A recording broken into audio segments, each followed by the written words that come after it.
stage. So this is part 2 of your chapter Introduction to Anthropology and Tourism, and the subject name is Tourism Anthropology. तो start करते हैं आगे से. तो सबसे पहले हमने क्या पढ़ा था कि एंथ्रोपोलॉजी क्या होती है. एंथ्रोपोलॉजी होती है स्टडी ऑफ ह्यूमंस, ह्यूमन की स्टडी, जिसमें उनका कल्चर, बिहेवियर, उनकी सोसाइटी के बारे में पढ़ना और उनकी एवोल्यूशन के बारे में स्टडी करना आता है. देन अगर आपको एंथ्रोपोलॉजी को प्रॉपरली स्टडी करना है तो आपको डिफरेंट मेथड्स, अप्रोचेस और फील्ड्स की ज़रूरत होती है एंड ये सब लगाने पड़ते हैं.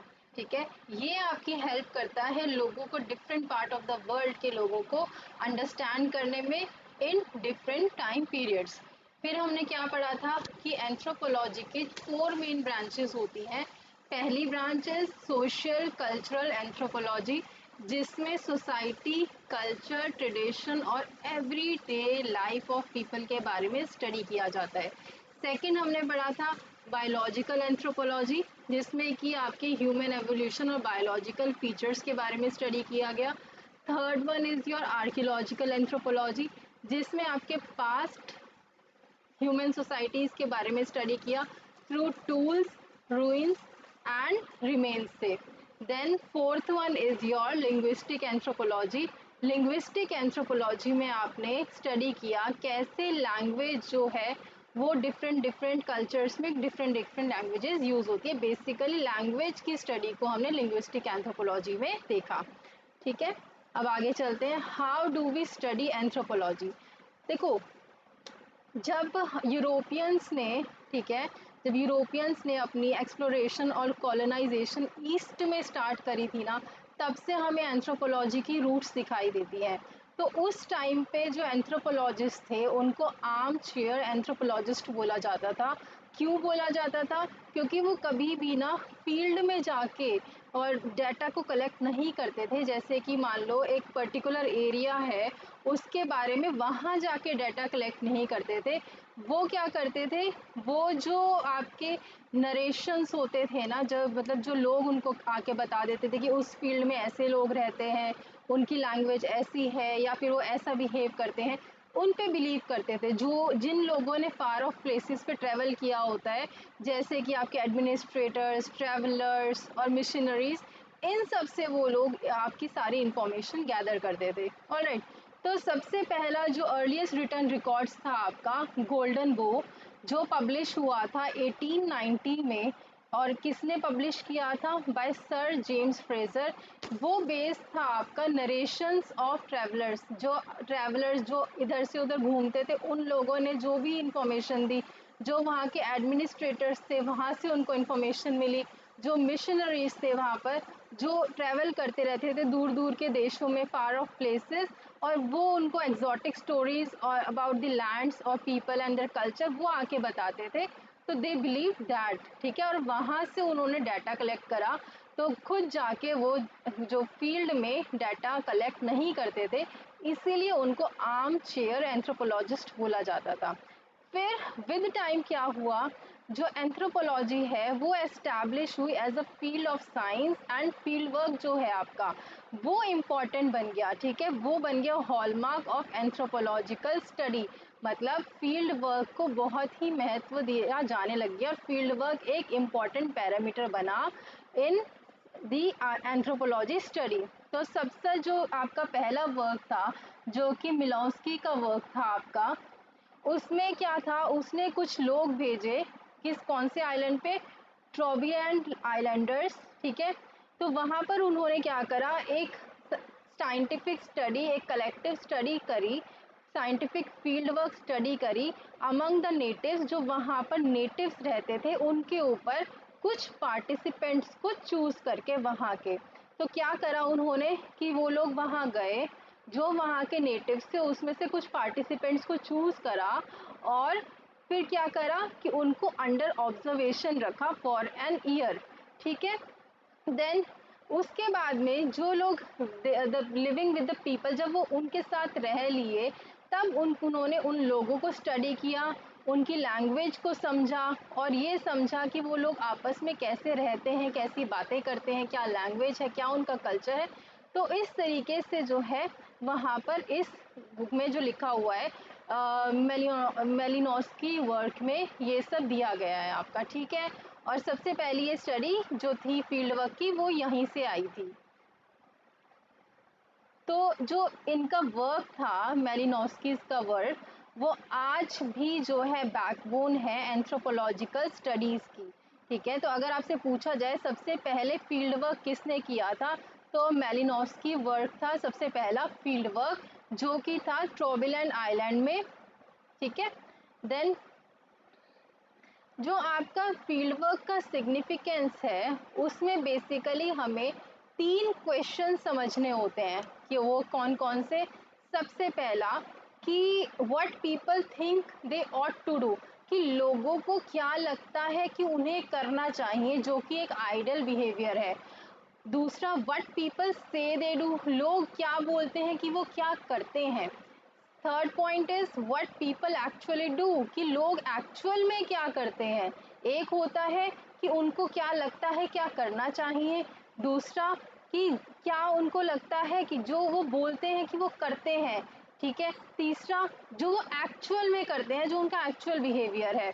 तो डाटा जो कलेक्ट हुआ वो based on lives of people with whom anthropologists came in close contact during that period। तो एक डाटा कलेक्ट किया गया उन लोगों के द्वारा जिसके पास एंथ्रोपोलॉजिस्ट जिनके संपर्क में आए और जिनको जो है स्टडी के लिए उन्होंने सिलेक्ट किया, ठीक है। तो आइडिया था बेसिकली इनसाइडर व्यू, अंदर की जानकारी को गैदर करना, एंड सिर्फ जो लोग हैं उनको ऑब्जेक्टिवली ना स्टडी करना। ऑब्जेक्टिवली इन द सेंस कि सिर्फ हमने कहीं से पूछ लिया और अपना ओपिनियन दे दिया, जबकि आप एक सेकंड होता है कि आप फील्ड में गए हो और फिर वहाँ से लोगों के बीच में रह के आप इंफॉर्मेशन गैदर कर रहे हो, उनसे इंटरैक्ट कर रहे हो, उनके इंटरव्यूज़ ले रहे हो, उनके कल्चर के बारे में जान रहे हो, बेसिकली उनके बीच में रह के। तो that is known as subjectively, ठीक है। तो सब्जेक्टिविटी है वो एक मेजर रोल प्ले करती है आपका एंथ्रोपोलॉजिकल स्टडीज़ में, जहाँ पर एंथ्रोपोलॉजिस्ट का एम होता है सोसाइटी की रिलेटिवनेस को स्टडी करना, उनके कल्चर को पढ़ना, उनके कल्चर को समझना, with catch words being here and now, ठीक है। यहाँ पर आप ये लिख सकते हो। Then this applies for rituals, custom, norms, values, and other practices which might seem irrational, crude, and not humanistic to an outsider. Just for a person from Western world who visits Eastern place। तो ये वाला आपको point इतना याद नहीं करना। Basically इसमें क्या है कि जो वेस्टर्न वर्ल्ड के हैं, जो ईस्टर्न प्लेस पे विजिट कर रहे हैं, उनको ये सब चीज़ें पसंद नहीं आई, उनको ह्यूमनिस्टिक नहीं लगा एज एन आउटसाइडर। देन जो सबसे इम्पॉर्टेंट मेथड होता है एंथ्रोपोलॉजी में वो होता है आपका एक फील्ड वर्क, ठीक है। तो सबसे इम्पॉर्टेंट मेथड है फील्ड वर्क, जिसमें एंथ्रोपोलॉजिस्ट जो हैं वो जाते हैं और उन लोगों के बीच में रहते हैं और लोगों को स्टडी करते हैं। ये बेसिकली क्या हेल्प करता है, लोगों का जो पॉइंट ऑफ व्यू है, the way they live their life from inside, उनको जानने का, उनको समझने का मौका मिलता है, ठीक है। सेकंड पॉइंट इज, उससे फील्ड वर्क से क्या होता है, वो लोग ऑब्जर्व करते हैं, इंटरैक्ट करते हैं और पार्टिसिपेट करते हैं डेली लाइफ में। देन थर्ड पॉइंट इज, वो जो पर्टिकुलर जो एंथ्रोपोलॉजिस्ट होते हैं वो किसी पर्टिकुलर विलेज को, टाउन को या ट्राइब को टारगेट करते हैं, वो वहाँ पर जाके रहते हैं for months and even years, और फिर जाके उनकी इंफॉर्मेशन गैदर करते हैं। एंड इसी मेथड को, जो ये मेथड है, इसको बोला जाता है पार्टिसिपेंट ऑब्जर्वेशन। क्या बोला जाता है, it is known as participant observation. तो यहाँ तक आपको याद रखना है। अगर आपसे पूछे कि सबसे इम्पॉर्टेंट मेथड कौन सा है आपका एंथ्रोपोलॉजी में, स्टडी ऑफ एंथ्रोपोलॉजी में, तो आप बताओगे कि इट इज़ फील्ड वर्क। और फील्ड वर्क में क्या होता है, जो एंथ्रोपोलॉजिस्ट होते हैं वो लोगों के बीच में जाके रहते हैं, पर्टिकुलर विलेज, टाउन या कोई भी ट्राइब को समझते हैं, जाके वहाँ पर रहते हैं कुछ सालों के लिए, कुछ महीनों के लिए, और अपना इन्फ्लुएंस देते हैं। Then the third point is tools and techniques.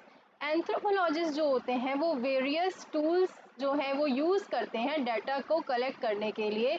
जैसे कि सबसे पहला पॉइंट है कि वहाँ के लोगों से इंटरव्यूज़ लेना और सर्वे लेना। दूसरा जीनियोलॉजीज, मतलब किस उनके फैमिली ट्री को समझना। तीसरा केस स्टडी। केस स्टडी में क्या होता है, प्रॉपर एक केस होता है तो उसकी स्टडी होती है। Fourth point is photography and videos, videos लेना और फोटोग्राफ्स लेना। And fifth point is diaries and notes. ये सारे टूल्स और टेक्निक्स आते हैं आपके एंथ्रोपोलॉजी में, मतलब डायरी बनाना और नोट्स लिखना, ठीक है, उस सब चीज़ों के बारे में। फिर आता है कंपैरेटिव मेथड। कंपैरेटिव मेथड क्या होता है, इसमें जो एंथ्रोपोलॉजिस्ट होते हैं आपके, ये डिफरेंट प्लेसेस के कल्चर को क्या करते हैं, कंपेयर करते हैं to understand human behaviour better. For example, India का मैरिज कस्टम अफ्रीका के मैरिज कस्टम से कंपेयर करना और ये देखना कि कौन सा मैरिज कस्टम बेटर है, कौन सा मैरिज कस्टम में क्या कल्चर फॉलो हो रहा है, इस कल्चर में और अफ्रीका के कल्चर में क्या सिमिलैरिटीज़ हैं, अफ्रीका के कल्चर में और इंडिया के कल्चर में मैरिज के बेस पॉइंट मैरिज है आपका, उसमें क्या सिमिलैरिटीज़ और डिससिमिलैरिटीज़ हैं, ठीक है। तो ये होता है आपका कंपैरेटिव मेथड। फिर आती है आपकी होलिस्टिक अप्रोच। होलिस्टिक अप्रोच में क्या होता है, बेसिकली जो एंथ्रोपोलॉजिस्ट हैं वो ह्यूमन को as a whole holistic way में समझते हैं, मतलब उनकी फिजिकल बॉडी से लेकर बिलीव्स, लैंग्वेज, इकोनॉमी, कस्टम्स, इन सबको एज अ होलिस्टिक वे में समझना, ठीक है, that is known as holistic approach. चलो अब डेफिनेशन ऑफ एंथ्रोपोलॉजी देख लेते हैं, जिसमें अमेरिकन एंथ्रोपोलॉजिकल एसोसिएशन ने एंथ्रोपोलॉजी को किस तरीके से डिफाइन किया है। देखो इन्होंने क्या कहा है कि जो एंथ्रोपोलॉजी होती है ना, वो ह्यूमंस की पास्ट और प्रेजेंट की स्टडी होती है। Then to understand the full sweep and complexity of cultures across all human history, anthropology draws and builds upon knowledge from, मतलब किसी की भी फुल स्वीप और कॉम्प्लेक्सिटी कल्चर की जानने के लिए, ह्यूमन हिस्ट्री में ह्यूमन कल्चर की हिस्ट्री जानने के लिए जो एंथ्रोपोलॉजी है ये क्या करती है, it draws and builds upon knowledge, वो उस नॉलेज के ऊपर डिपेंडेंट रहती है जो कि कहाँ से मिलती है, सोशल और biological science as well as humanities and physical science से, ठीक है। फिर आगे चलते हैं। सेंट्रल कंसर्न जो एंथ्रोपोलॉजिस्ट का होता है वो ये कि वो उस गैदर की हुई नॉलेज को जो आपको सोशल, बायोलॉजिकल, ह्यूमैनिटीज़ और फिजिकल साइंसेस से मिले, उसको, उस नॉलेज को प्रैक्टिकल उसमें अप्लाई करना। ह्यूमन प्रॉब्लम्स जब ऐसी कोई क्रिएट होती है तो प्रैक्टिकली उन ह्यूमन प्रॉब्लम्स पे क्या करना, इम्प्लीमेंट करना, ठीक है। देन आप आओगे नीचे, देखो वुल्फ जो है 1964 में उन्होंने क्या स्टेट किया कि जो एंथ्रोपोलॉजी है वो एक सब्जेक्ट मैटर कम है, मतलब सब्जेक्ट मैटर है then bond between subject matter. Bond between subject matter से ज़्यादा वो एक सब्जेक्ट मैटर है, ठीक है। ये एक हिस्ट्री का पार्ट है, लिटरेचर का पार्ट है, natural science, and it is a part of social science. It strives to study man from both within and without, ठीक है। दूसरा point, it represents both manner of looking a man and a vision of man, the most scientific of humanities, the most humanist of sciences। तो अगर आपसे wolf के बारे में पूछा जाए तो आपको ये वाला पॉइंट लिखना है वुल्फ के बारे में, ठीक है। आगे क्वेश्चन देख लेंगे इसके बारे में आया है या नहीं आया, बट जितना मैंने पढ़ा था शायद नहीं आया इसमें से, ठीक है। देन आगे आप लिखोगे कि हर्स्कोविट्स ने क्या कहा था। हर्स्कोविट्स ने अपनी एंथ्रोपोलॉजी की डेफिनेशन कैसी दी थी कि फिजिकल एंथ्रोपोलॉजी ये एसेंस है ह्यूमन बायोलॉजी का। फिर एम.एन. श्रीनिवास ने सोशल एंथ्रोपोलॉजी को कैसे डिस्क्राइब किया था, उन्होंने कहा था ये एक कंपैरेटिव स्टडी है ह्यूमन सोसाइटी की, जिसमें इंक्लूड किया जाता है सारी सोसाइटीज़ को, प्रिमिटिव, सिविलाइज्ड एंड हिस्टोरिक। ठीक है, चलो अब आगे चलते हैं। Then anthropology as a subject seeks to disseminate, apply their knowledge gathered through understanding of biological, social, cultural and archaeological aspects of human life for solving practical problems in the present. Basically जो anthropology as a subject है वो क्या देखता है कि जो आपकी knowledge जो आपने गैदर करी है अंडरस्टैंडिंग से, बायोलॉजिकल स्ट्रक्चर से, social, cultural, archaeological aspects of human life से, तो उसको आप यूज़ करके कैसे आप प्रैक्टिकल प्रॉब्लम्स जो प्रेजेंट में जनरेट हो रही हैं उनको सॉल्व करते हो। देन अप्लाइंग ऑन और प्रैक्टिसिंग एंथ्रोपोलॉजी दस इमर्ज्ड एज अ न्यू सब field with the 4 main branches of anthropology. ठीक है, ये जो आपकी एंथ्रोपोलॉजी को प्रैक्टिस करना है, जो इस अप्लाइड एंथ्रोपोलॉजी मतलब जो आपने सीखा है उसको प्रैक्टिकली जो आपने अप्लाई करना है, वो इमर्ज हुआ एज अ न्यू सब्जेक्ट। जो आपकी 4 मेन ब्रांचेस हैं एंथ्रोपोलॉजी में, तो उन सब से कैसे प्रैक्टिकली उसको कोई सिचुएशन जनरेट हो जाए तो आपको कैसे लगानी है, वो सारा इन सब्जेक्ट्स में दिया गया।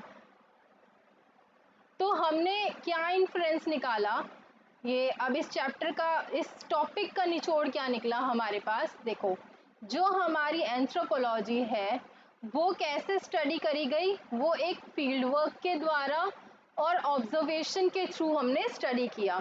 देन ये इसने क्या इंक्लूडेड है इस एंथ्रोपोलॉजी में, ये इट इंक्लूड्स डिफरेंट इंटरव्यूज इसमें इंक्लूडेड थे। देन इसमें केस स्टडीज इंक्लूडेड थी और third is family history included थी। ठीक है, एंथ्रोपोलॉजी की ब्रांचेस हमने देखी थी कौन कौन सी होती हैं, social, biological, linguistic and archaeological. अब आपने आगे देखना है, इन्होंने टूल्स को यूज़ करा, हमने टूल्स डिफरेंट पढ़े थे आगे, कंपेयर करने के लिए कल्चर्स को, to understand similarities and differences. उन कल्चर्स के बीच में सिमिलैरिटीज और डिफरेंसेस को कंपेयर करने के लिए वो उन्होंने कुछ टूल यूज़ करे। ठीक है, देन इन्होंने होलिस्टिक एक कंप्लीट अप्रोच को फॉलो किया ह्यूमन लाइफ को देखने के लिए या फिर स्टडी करने के लिए। ठीक है, अब इस पे अगर कोई क्वेश्चन बना होगा प्रीवियस ईयर में तो हम वो कर लेंगे, अदरवाइज हम आगे करेंगे। ठीक है, थैंक यू।